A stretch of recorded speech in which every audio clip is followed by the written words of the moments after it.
point? Why is it not being received? Why are people not laughing? Why is it not working? It's a common question, because people try a lot of things, especially on social media. Anytime I start building a brand with clients, social media is always the first place we go for a couple of reasons. One, it's free.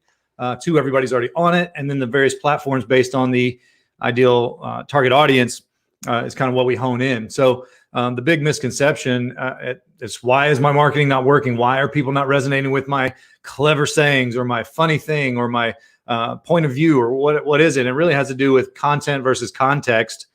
And a lot of people forget the context part, when in actuality, that's the most important part. So if your message is kind of falling short, falling flat, really you want to pay attention to this, because I would bet that it's probably more your context than your content. So we got to start at the baseline. What's the difference in the two? I'm going to read right over here because I made some notes so I don't forget to tell you something. Content, details, the story, the who, what, when, where, how, the perceptions. It's all the stuff that you tell, right? But the story is not enough, right? So you can't just tell a story and expect that to resonate on a deep level. I have tried that and it doesn't work. It's easy, but it doesn't work. So you have to dive into this idea of context. What is context? Context is really, what do I want to think? What do I want to feel? What energy do I want to give off? What are the circumstances around the story? So if you read a book and or you watch a movie, right? And if you watch a movie and you have parts where nobody's talking, it's just showing you the landscape, it's showing you the building, it's showing you the scene. That's building context, so that you have an idea of where the words are happening and what's going on and sort of the energy, the feeling. Same in a book. When the book starts out, it was a dark night on a lonely road in the middle of nowhere, and it was dark. And that's all setting up the context of the action. So you use the same thing in your marketing, in your pitch. So here's an example. So I have the word trucks tattooed on my arm.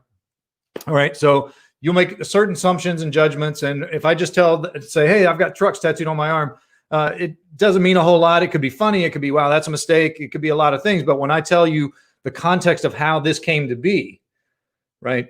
When I tell you that I was sitting in a hospital room with my son who was fighting cancer, and I thought I should get words like believe or survive or faith, words like that on my arm.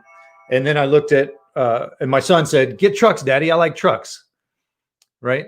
When I tell you that story, it gives you context as to why that makes sense. It makes you feel something, gives you the energy behind it. So without that context of how that came to be, it really is just another story. So really consider that when you're looking at your marketing. Why is marketing falling short? Why is my post on social, why is it not resonating? Is nobody getting my joke? Why is nobody getting my jokes? Really, I would bet that it has to do with context, not your content. Your joke probably is funny. It's just there's no association. There's no tie to feeling. There's no tie to the emotion behind it. So hope that helps you. This is going up on YouTube today. Hi, YouTube, and Facebook on my business page. Hope you guys have a great morning. If you have any questions about content versus context, just reach out to me. Happy to walk through it as it pertains to your brand and your business. I do have some time next week for you. So hope you have a great Wednesday. See you soon.